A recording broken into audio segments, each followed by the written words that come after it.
So, hello everyone. I hope everyone is doing great. I would like to thank you and welcome you all for taking out time and showing up for this webinar session. I'll quickly give a short introduction about myself, the company, the speakers, and then we'll start with the session. Starting with me, my name is Vivek Kadam. I've been with I2E for 10 years now. I handle the sales at I2E, and I also act as the account manager for most of our customers. Uh, can you go to the next slide, Niyama? Yep. About the speakers, we have with us today Ms. Nihama Katan. Nihama brings nearly a decade of experience in building and scaling RBQM strategies across large pharmas. She has a strong background in data science, audit trail analytics, and statistics. She helps teams streamline oversight by automating processes, focusing on critical insights, and eliminating noise. She holds a MS degree in mathematics, NYU, and statistics from Columbia, and has worked across tech, healthcare, and life sciences. Next up, we have is Azim Sheikh. Azim is a software leader with 19 plus years of experience in life sciences and pharma, specializing in cloud computing, solutions architect, data engineering, and pre-sales. Known for driving innovation, mentoring technical teams, and delivering scalable tech solutions, Azim plays a key role in digital transformation initiatives across industries. Next up, we have is Richard Davies. Richard is a VP of Solution Consulting at CluePoints and supports organizations in adopting RBQM solutions for both technical and business perspective. With over 20 plus years of experience in tech space and prior roles in data management, he also leads product management, connecting customer needs to ongoing development. He holds a BSc degree in computer science. Now, next up, we have is a quick intro about I2E Consulting. We are a software services providing company with offices in the US, Canada, and India. We've been in the business since 2008, and ever since we've been working in this space, we've been working with the pharma customers. Our offices are, like I said, are in the US. We have an offshore development center here in India. Our offerings, they majorly revolve around strategic portfolio management, PPM consulting, clinical data solutions, cloud and data engineering, and digital transformation, and of course, AI and ML. About our partners, we are partners with Databricks, Planisware, PlanView, Snowflake, Microsoft, AWS, all of them. So yeah, that's about it. Like I said, this is a recording session. The session is being recorded and it will be available on the website, and we'll also be sharing the link with you all after the webinar. Also, if you have any questions, feel free to drop them in the Q&A box, and we'll be taking them as and when we get them. So yeah, without any delay, I would like to hand it over to Nihama now. Nihama, please, if you can. Thank you, Vivek. And we're hoping to make this really lively and interactive. So I expect Azim and Rich to interrupt me. I will be interrupting them. And please, I can't see the questions, but post them in the chat, and we will go ahead and do it. So today we're going to talk quickly about what is integrated data review. And Rich is going to lead us in that. Then we're going to talk about technical integration and the needs for it. It's not as cool as the technology that sits inside of it, but it's a useful thing to kind of help things move to scale. We're going to talk about a unified approach. Azim's going to discuss that. And then kind of this need for speed to scale before you lose your organization's focus. So, Rich. Wonderful. Thank you, Nihama. So yeah, let me lead us off just by way of a quick introduction to CluePoints for those of you that don't know the organization. CluePoints today is a solution provider who today is providing solutions for integrated data review within the industry. So I'm sure many of you know us from the cornerstone of our applications, which is our central monitoring platform, our RBQM platform. And over the last 13 years, Cluepoint has grown up as an organization that specialized in centralized monitoring and risk-based quality management solutions. But that's broadened today. So as an organization, we still have the centralized monitoring and the risk-based quality management, but we've supplemented that with additional data review solutions that have an impact or an additional impact on the kinds of data that we consume as well. So today, Cluepoint also has a lens into medical and safety review. We support data managers through coding and query prediction. And we also elevate the findings from risk-based quality management and influence direct site monitoring activities. And so through the different solutions that the organization has today, you can well imagine that we are very hungry for data in order to deliver those activities and to deliver the support that we provide to the different stakeholders who are running your clinical trials. So at the bottom of this slide, I think is a good introduction to the kinds of systems and the kinds of data that would be feeding through into the different data review solutions that Cluepoint has. And you can see that that is very broad. And I think we probably all appreciate, those of us that live in the clinical trial space and the data management space, that it is becoming broader as well. There are more and more systems in play, more diverse technologies that we're having to deal with and take that data and enable it to find its way to the appropriate stakeholders in our organizations. And of course, that's not always easy for every organization. And we're going to focus more on that as we go through the webinar today. So if we move over onto the next slide, what I do want to focus on next is just one element of that integrated data review, and that is the centralized monitoring and the risk-based quality management support. So on this slide, you're looking at the major areas of capability within the central monitoring platform. And I'm going to talk about two of those areas in particular. So in the center of that slide, you can see key risk indicators, you can see quality tolerance limits. Both of those are what we would refer to as supervised analytics and supervised ways of using your clinical trial data to establish if you have emergent risk as you run your clinical trials. And this supervised approach to detecting risk comes off the back of your risk assessment, where you've sat down and you've looked at where might our next clinical trial be at risk.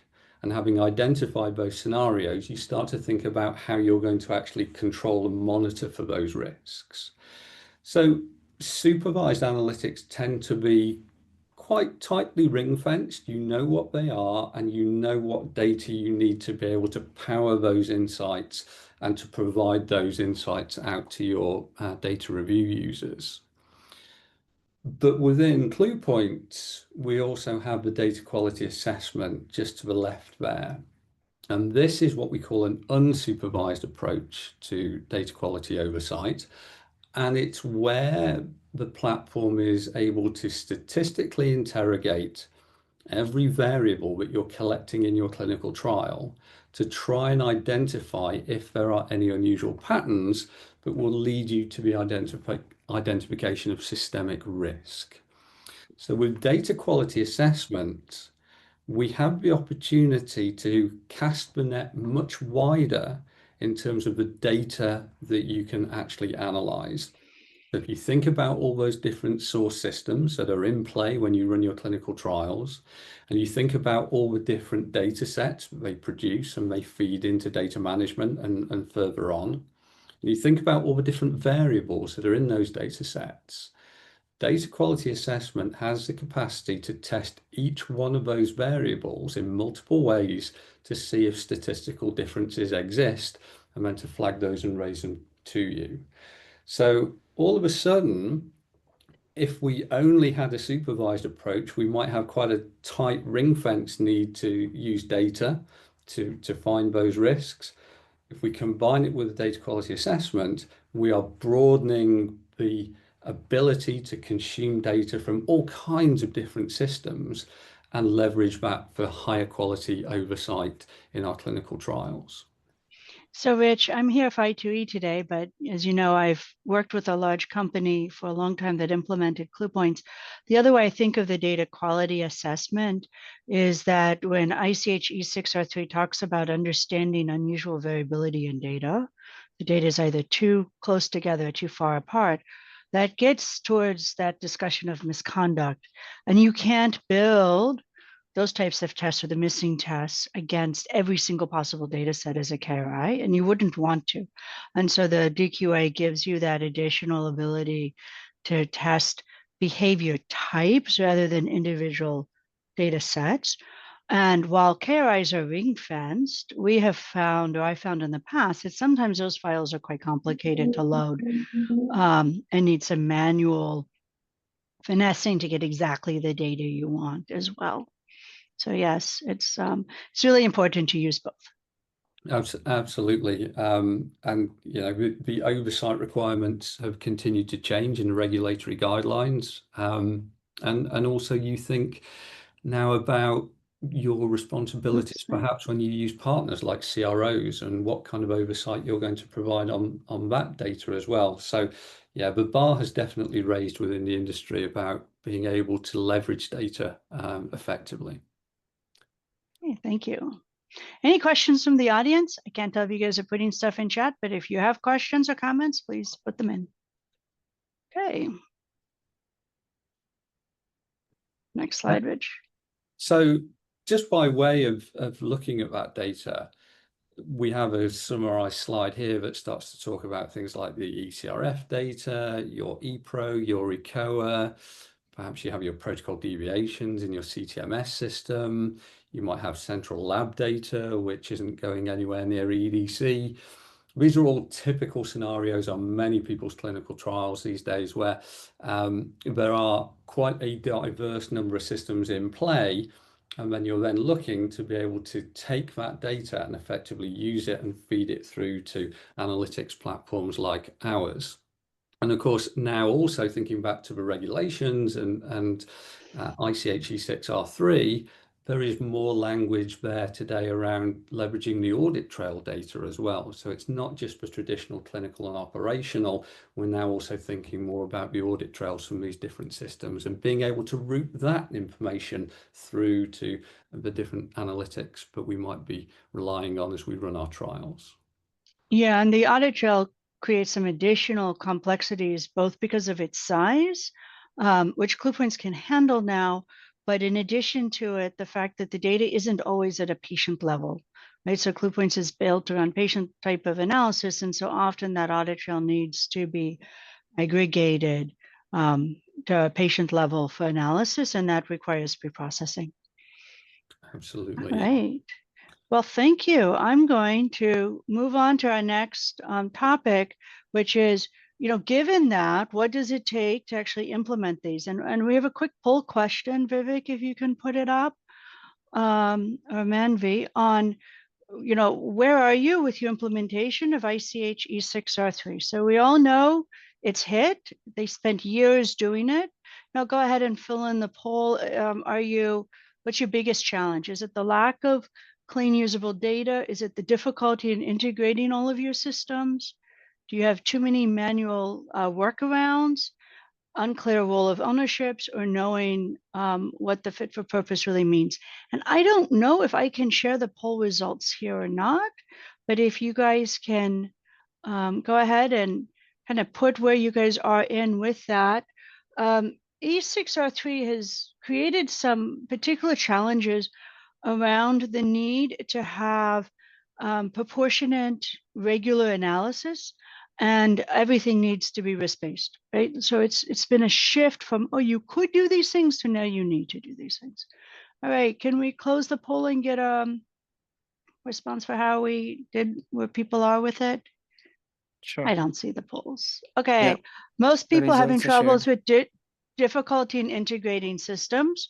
is at 41%, followed up by too much reliance on manual workflows. Well, actually, the next one is knowing what fit for purpose really means. That's a good one, right? So ICH E6 is talking about going from a checkbox to critical reasoning, right? And when you're used to just doing, for those of you who know me, I'm going to use some of my old analogies. I'm sorry. When you're used to doing, old-fashioned checkbox, that's cleaning the bathroom with a toothbrush. You go in, you do it, you know exactly what you're doing, one tile at a time. If you then go to fit for purpose, now you have to say, well, why is the bathroom getting dirty? What needs to be fixed? What kind of person would I hire to fix it? How do I find a vendor that I trust? Where do I source the money to pay for that vendor, right? It's a much more complicated situation.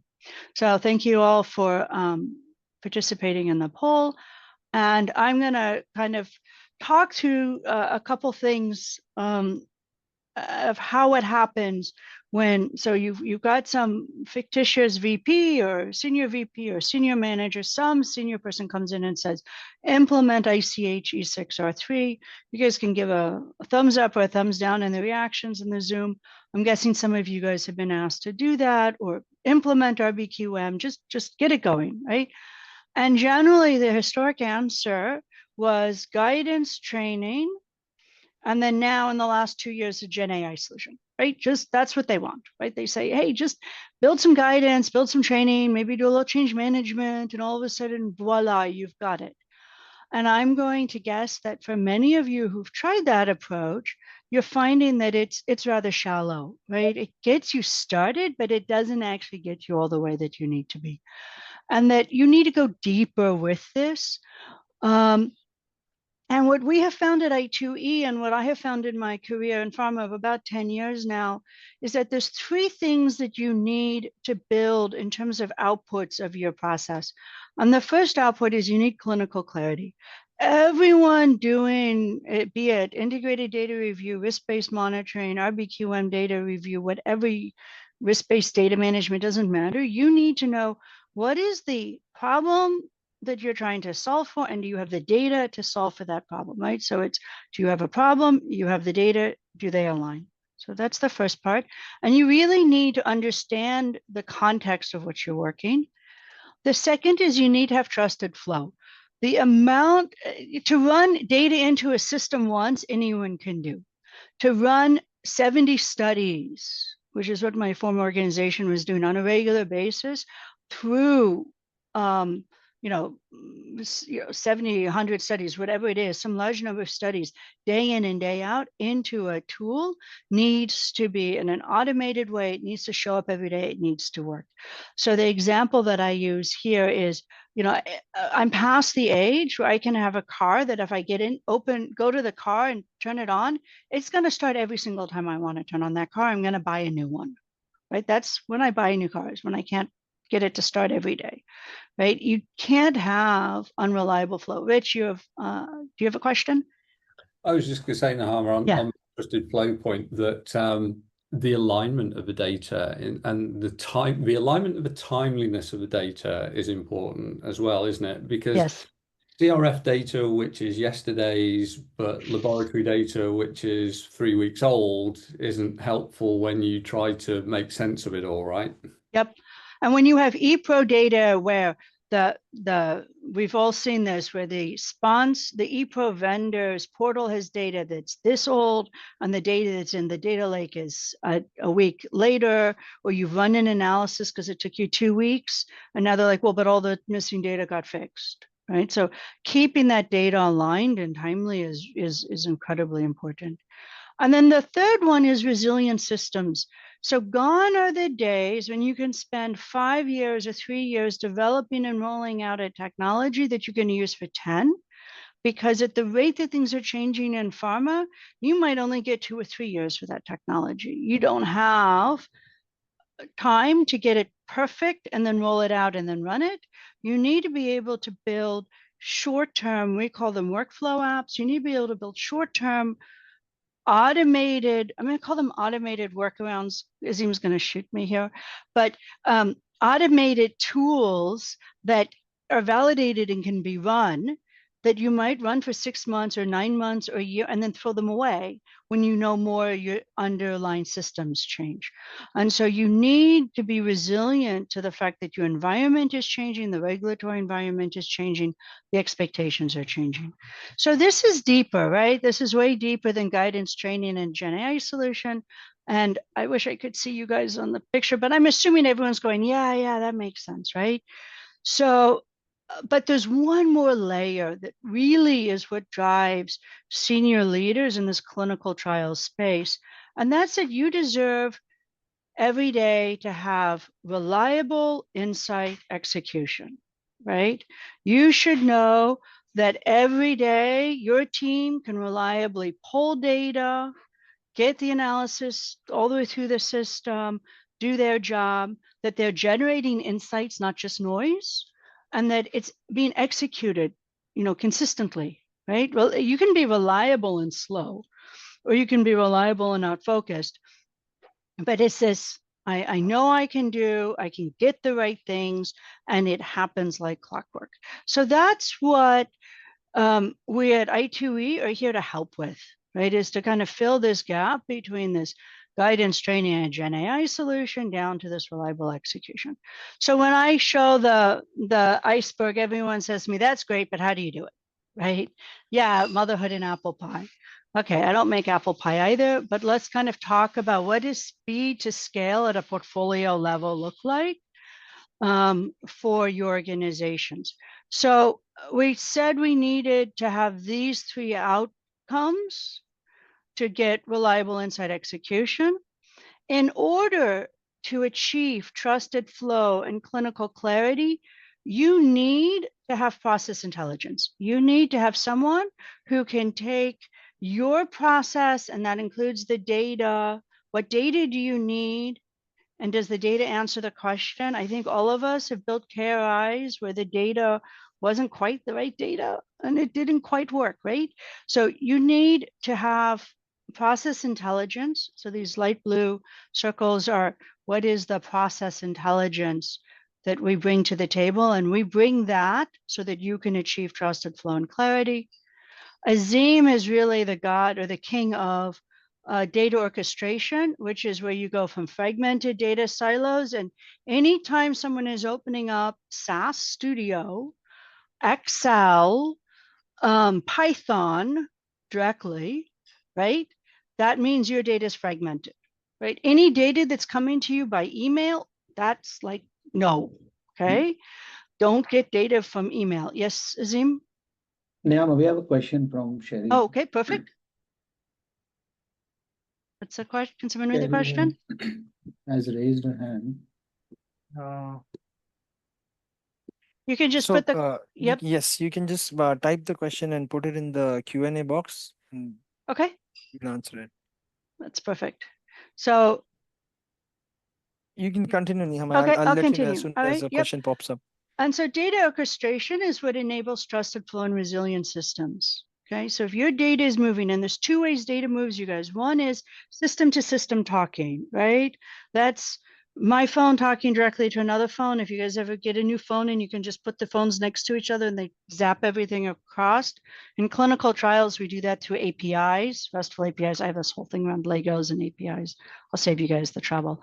And then the second is you've got your data going in a pipeline to a data lake. It's called hydrating a lake, but where your data is in a place, and then you're picking up that data and you're throwing it in this place to the clue point solution. And then the last one is this operational agility is what gets you clinical clarity and resilient systems. So you need to do operational agility so that you can move fast enough so that when you find out, oh, we had a quality event about, I saw a great one. Someone was entering all of the data at noon on Tuesdays, literally on an ePro. It isn't even from my old organization. And there's a quality event. Now I need to go and put that check back into my system.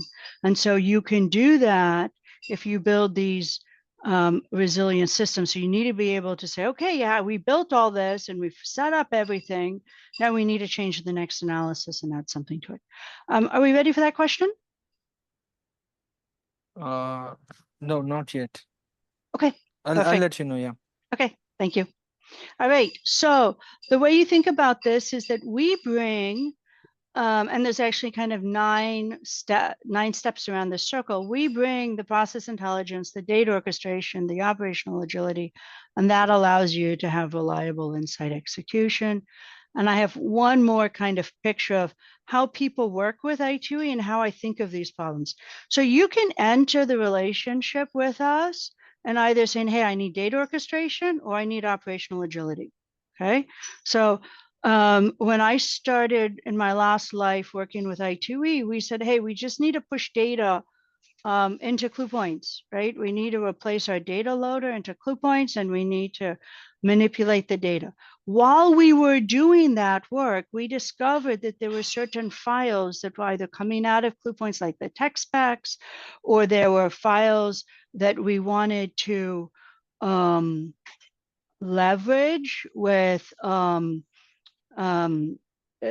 either existed inside of clue points or we needed to pull stuff off of other systems. Hi. And yes, Sorry to interrupt, Nihama. We've Yep. got the question here. okay, Okay. perfect. Actually, oh, I think she accidentally raised her hand. No problem.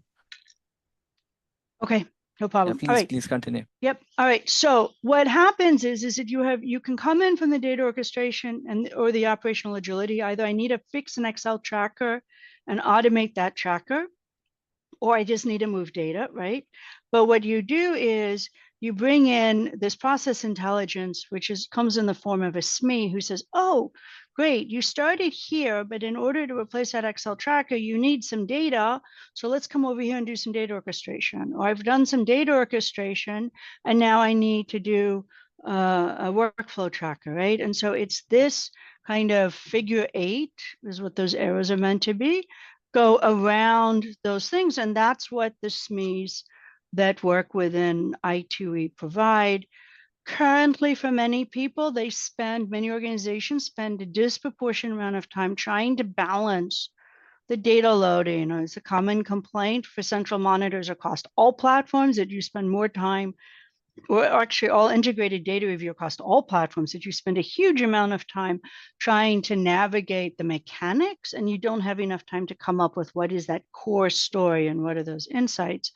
And that by working with us, and Azim's going to show us a use case in a second, you can blow up that insight so that instead of you spending all the time in this background, we take that over, automate it, and you get to spend way more time in the foreground in the insights.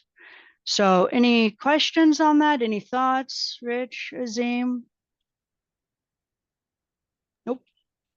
Promised you guys we were going to interrupt each other. Okay. All right. So what does this really look like? The use case that we're going to give is something that I2E did with a large pharma company. And before they were engaged, there was a very manual process. There was an automated process to get the data, but over the years, that automated process hadn't been agile enough to keep up. And so you had the manual, the automated process, and then you had all these extra manual files.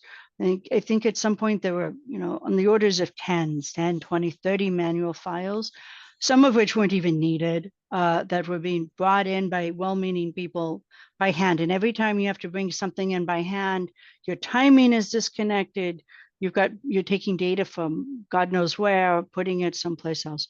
And so before we had databases, stuff built on DMW, there was a bunch of desktop Python in that environment, which is very hard to run. I was a huge believer in, everyone just load Python and write scripts, but then now you have to keep all of your libraries straight and your manual files, and then more desktop Python. So you would run clue points, and then there would be more Python to clean up the output from clue points, and then more manual files. So this is what it looked like before. Afterwards, after this project was completed by I2E, they replaced this database system with data with a data lake, which is called Databricks. A data lake is just a bunch of databases, you guys. Just imagine you've thrown all of your data into a lake.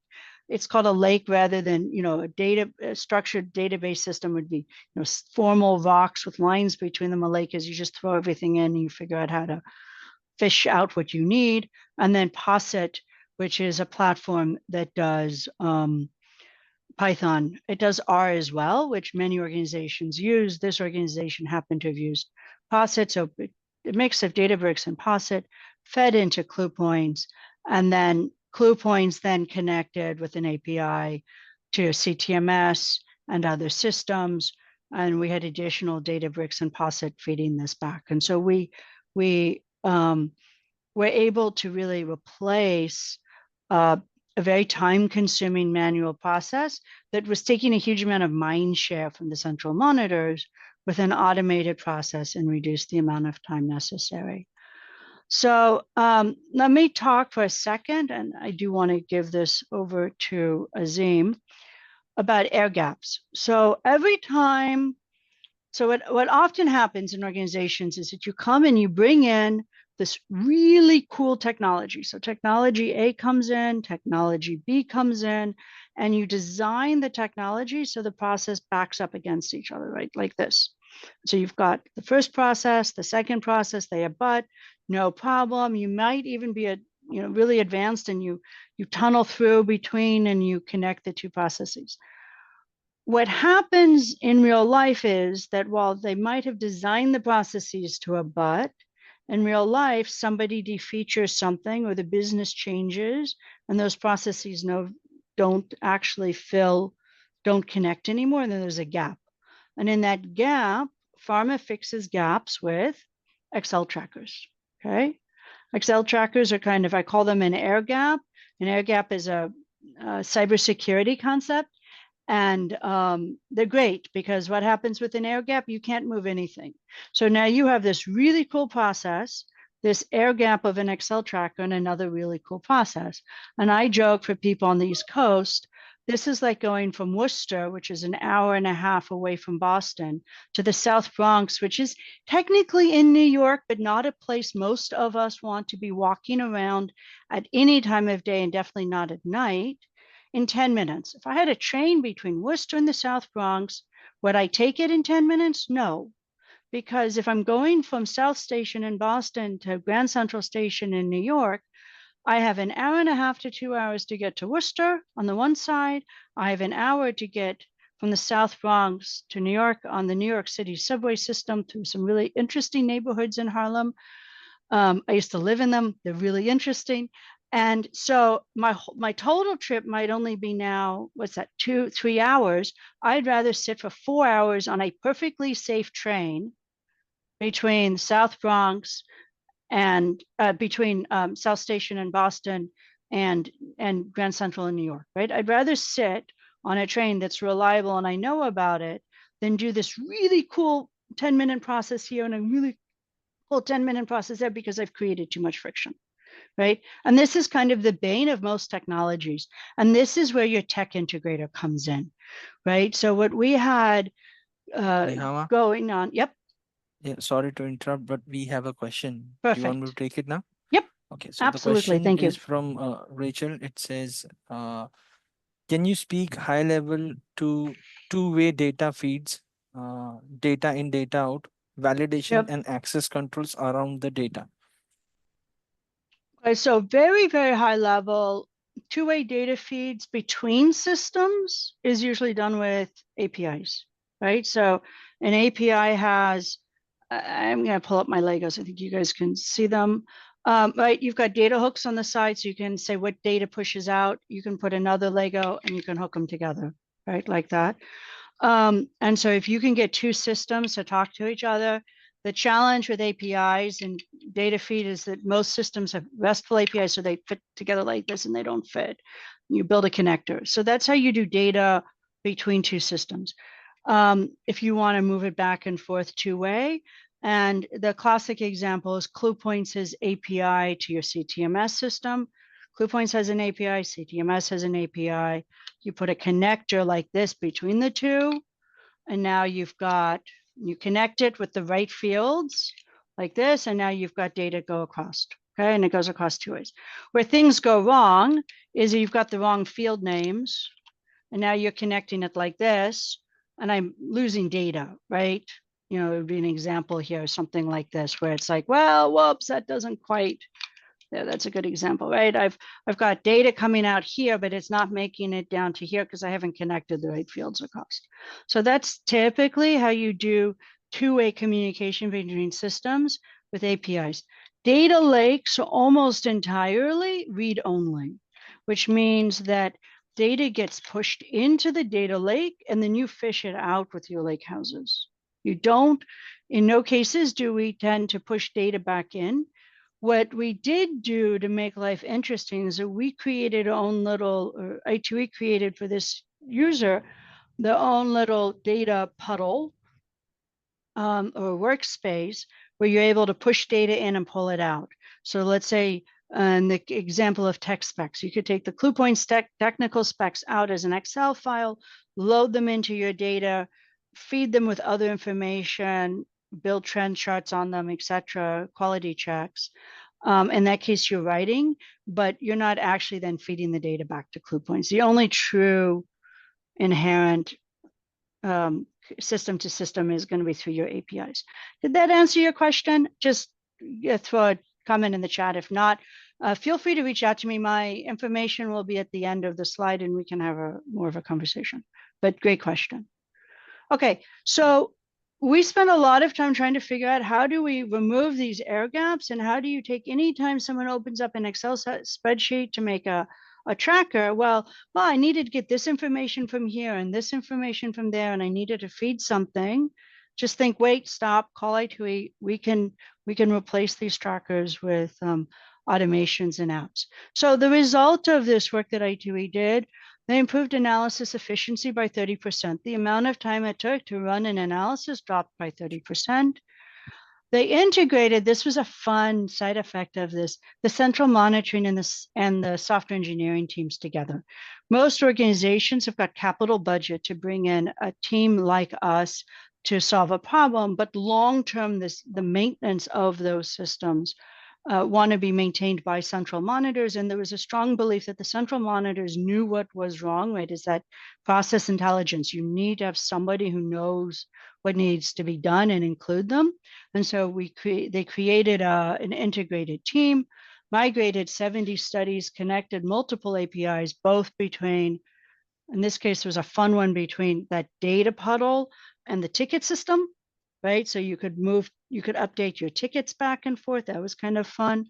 Integrated over 5 different EDC standards, 4 validated releases in a year. Anyone who's done validated releases, doing them on a quarterly basis. The first one was a little brutal, but the other ones seem to have gone much better. And then developed, I don't know what the count is right now, is how many workflow apps are existing for that client. It's well beyond 8. It's close to 12 now. Close to 12 now, right? So these replaced most of them replaced either Python scripts that weren't being run consistently by the organization because it was hard, or workflow tracker apps, Excel trackers. All right. So Azim, can you talk about how we did this? You were like boots on the ground running this project from the technical side. Right. So for this, thanks, Neha. So for this particular sponsor company, which we were working for and building the solution right at the get-go, like with respect to the clinical clarity you were talking about, Niyama, in the earlier slide, we realized that we wanted to build the people skills and the people capabilities in the team before even going to the technical aspects of the solution we want to build. So that where we had a concerted effort right from the get-go to upskill the people in the group, because as you might have seen in one of the previous slides Neema showed, where there were central monitors who knew basic Python programming, they were building some manual apps, they had some basic level of manual files being generated as part of the process, but none of those was version controlled or repeatable or scalable or validatable essentially. So because from a software engineering perspective, there was no professional coaching available to them at that point. So our goal right from the get-go was to build that upskilling and have that professional coaching so that each player, whether they be from the business side or from the technical side, they were like aware of their role and they were like confident in what role they were going to play. So that's where we took advantage of targeted courses from a wonderful agency known as Ultranauts. They brought in that Team X AI, wherein they brought everyone up to speed regardless of their tech background. They had carefully tailored courses which had targeted outcomes, especially designed for folks who are looking to upskill on the software side of things. And at the same time, we build strategic partnerships. So I mean, of course, you might have heard the phrase: if you want to go fast, you go alone, but if you want to go far, you go together, right? So even though we brought in the software engineering expertise, we wanted to, from an enterprise architecture platform perspective, we wanted to collaborate with the experts at the enterprise level with the right amount of the IT architecture expertise, the enterprise architects or the platform integration support specialists or the validation team, the business validation side or the central testing side. We wanted to reduce the risk and speed up the delivery process. And ultimately, the overall broader goal was to build not just tools or software, but also do it in a smarter way and sustainable way so that the process could be repeatable over the next from a long-term perspective. And even the business could then carefully take it over and then run it in the long haul. Yep. Yeah. So for a solution or for of this scale and in an enterprise capacity, validation is extremely important. But at the same time, we understand that validation can also feel like cumbersome because, like, if you try to put protective padding at each and every aspect of it, there uh, it can become overwhelming and challenging. So you need to have those experts along with the enterprise validation experts, where you find out a middle path. You focus on exactly the right areas where you need to put the protective areas, areas which are genuinely at risk, and you collaborate with the right teams, and then figure out the right process where you have those checklists, have those focused validation cycles, and try to cut down on any kind of unnecessary efforts, but not compromising on the quality. So I think, Nihama, I think you can attest to the fact that during these releases, we kind of struck a right balance on the validation side as well as the overall release delivery perspective. Yeah, I think as in this slide talks between the validation, the engineering, and the deployment, kind of to the difference between giving teenagers go-karts, right? Go build a go-kart, you're a Boy Scout, great. Go build a go-kart, go run it down the hill, that's kind of cool. But if you actually want to put kids in it and send them to school, it looks like there's a question here if someone wants to read it off. If you want to put kids in this and send them to school, you now need to have a car that's got some basic safety standards. You need to train the driver and how to drive, right? And you have to have some rules of the road. And that without that, you can't scale. You really need, and that was probably the best lesson learned out of this entire initiative, at least by some of us, was that you needed this process, but you needed the process to be light enough that it could still move, and it was built on best practices. Did somebody have a question in the? I saw a chat come through, Yeah. but I didn't see what it was. Yeah, and I'll tell you. There's a follow-up question from Rachel. That's Lakehouse would be an FTP. She wants to know. No, Lakehouse is not necessarily FTP, but you can think of Lakehouse. Lakehouse is a collection of databases that have usually been conformed. So it's a way of storing data. So you could have a Lakehouse that is just S3 buckets, which would be, let's say, F3 locations, but generally in Databricks, that organization has a problem with FTP is it's basically file folders, right? You got a whole bunch of file folders, you can't keep track of them. Azim, why don't you explain it better? Yeah, so I think Lakehouse is a more modern interpretation of both data lakes and data warehouses. So it's kind of combining the best of both. Like previously, there were data lakes were just storing raw data, and then you had a separate warehouse, data warehouse for the structured part of it.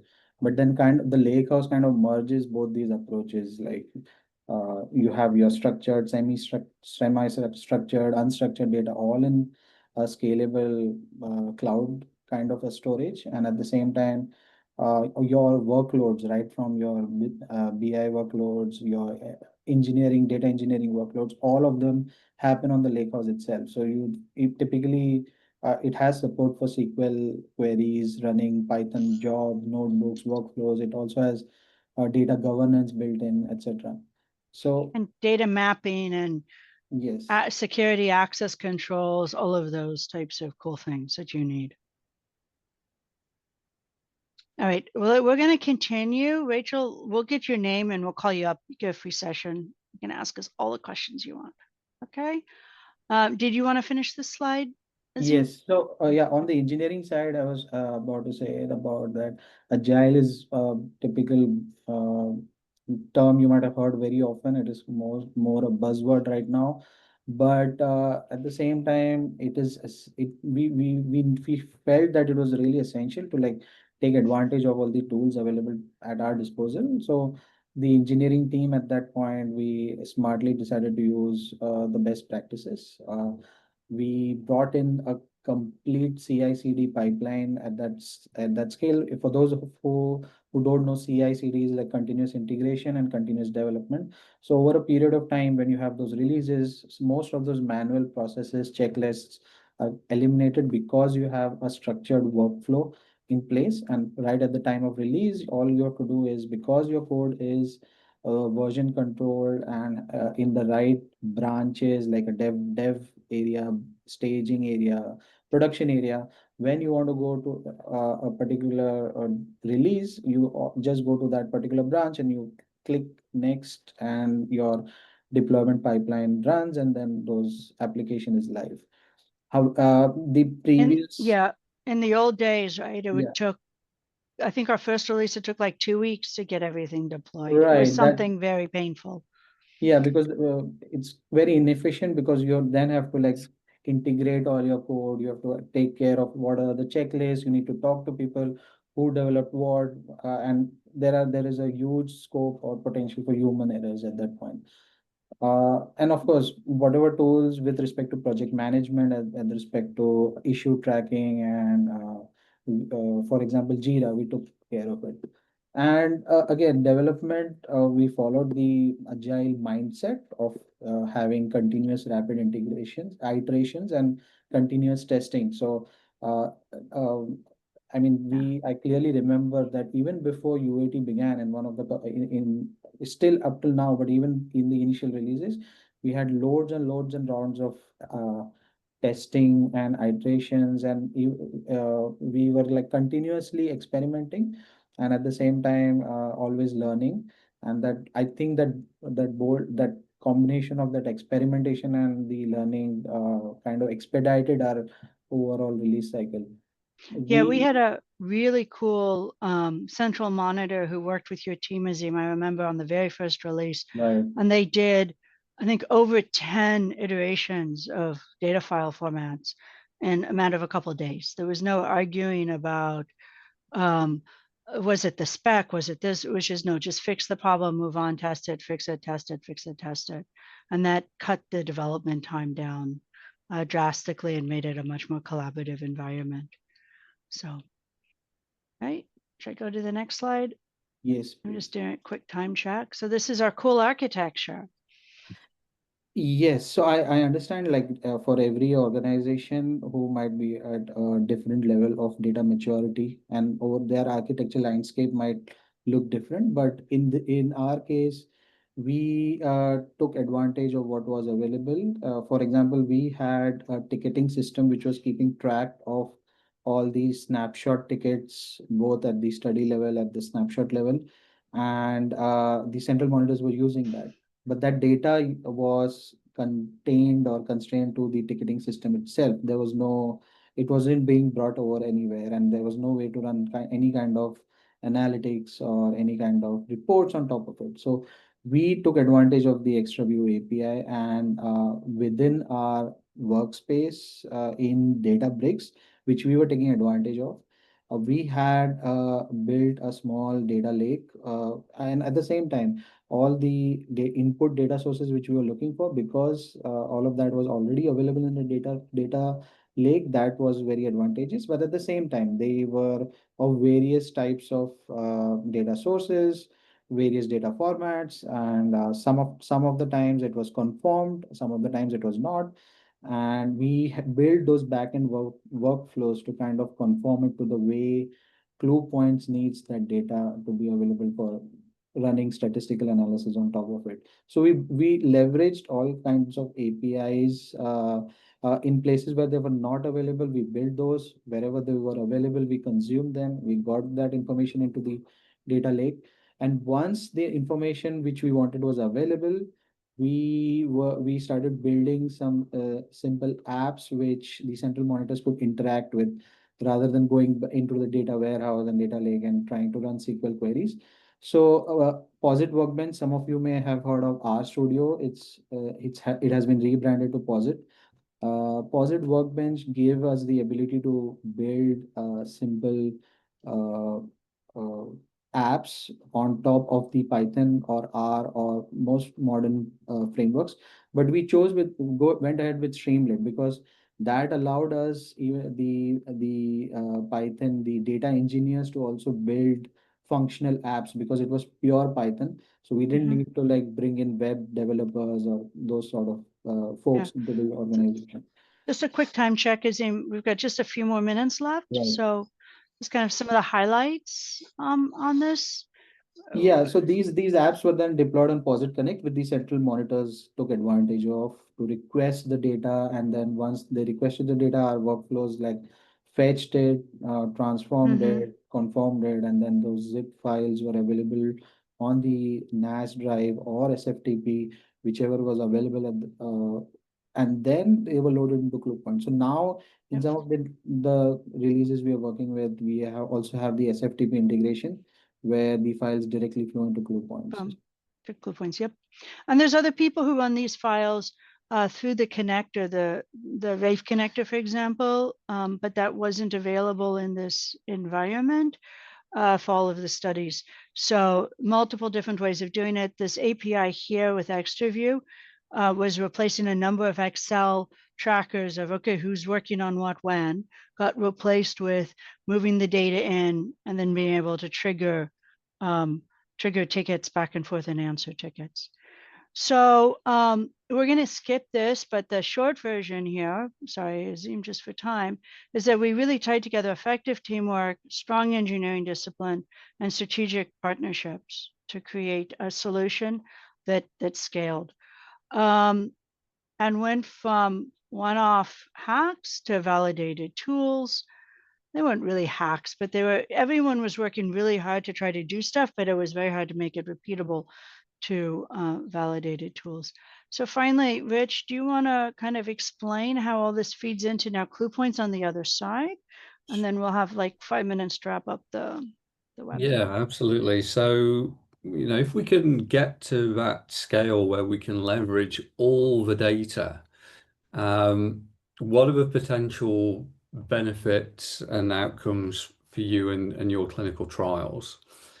So earlier on, I was talking about the supervised approach and the unsupervised approach, where the unsupervised approach casts the net much wider in terms of the data that can be leveraged and the data that can be tested to find potential issues.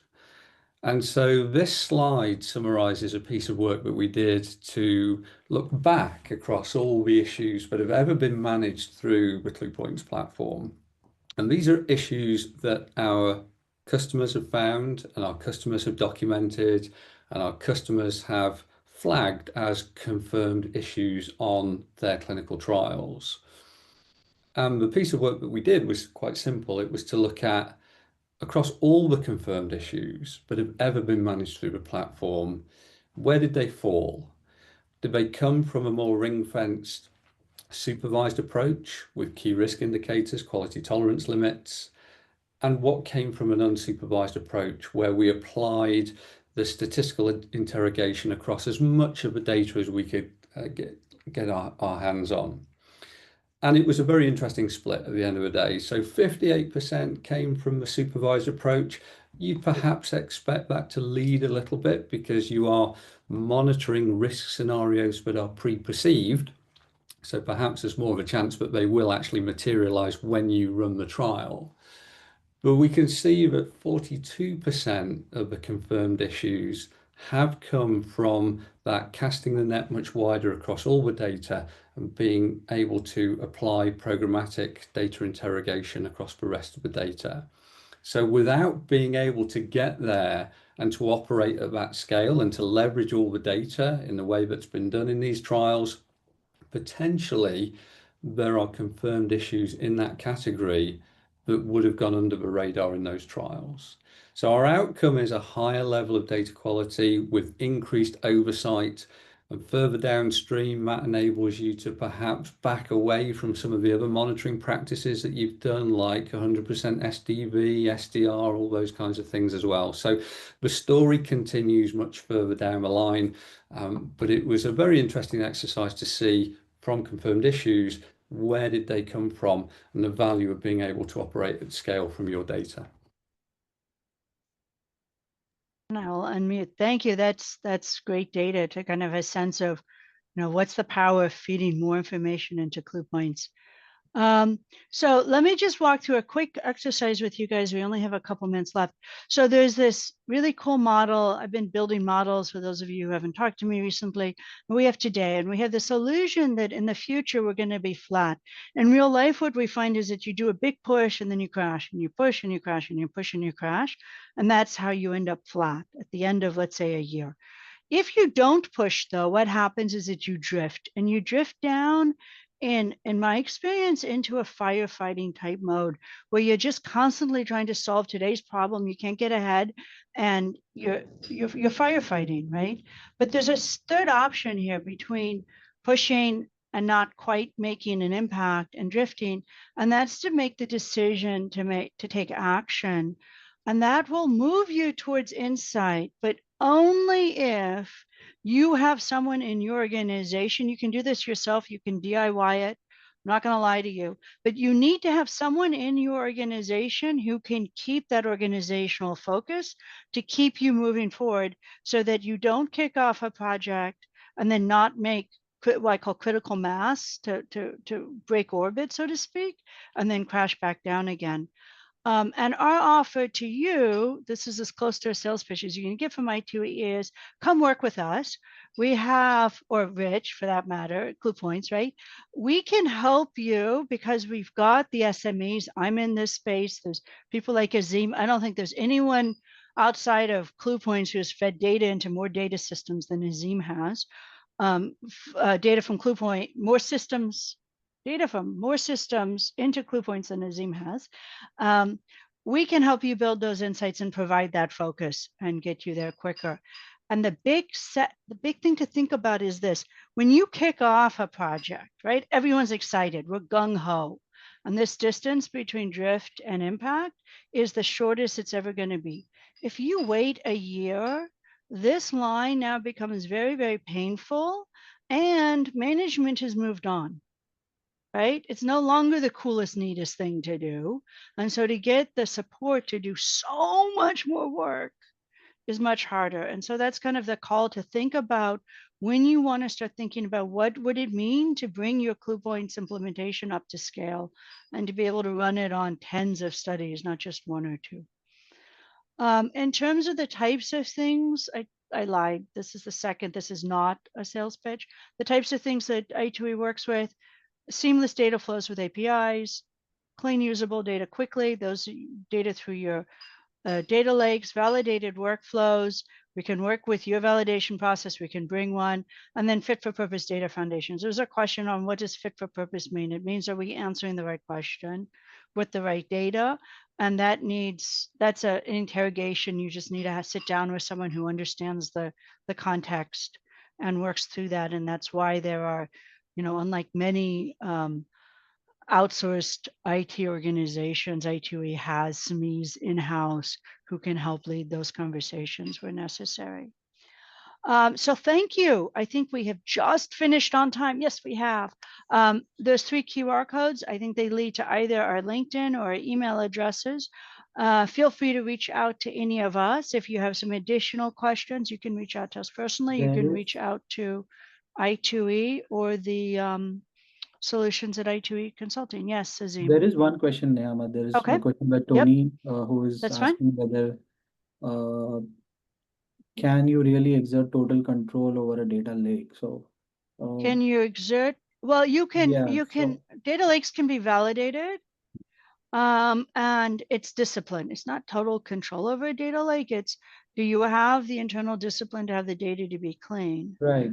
So I mean, the entire concept of a data lake is like you can bring in all kinds of data, right? So whether it be structured, semi-structured, unstructured, and this data could be fluid, and not neatly organized because it is being fed in raw from the source.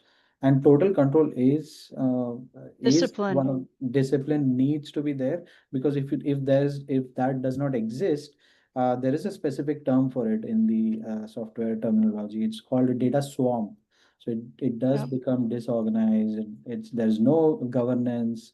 And that's why you need strong access controls, governance, and you need to build metadata around it to not And you turn need it to into build a- engineering discipline.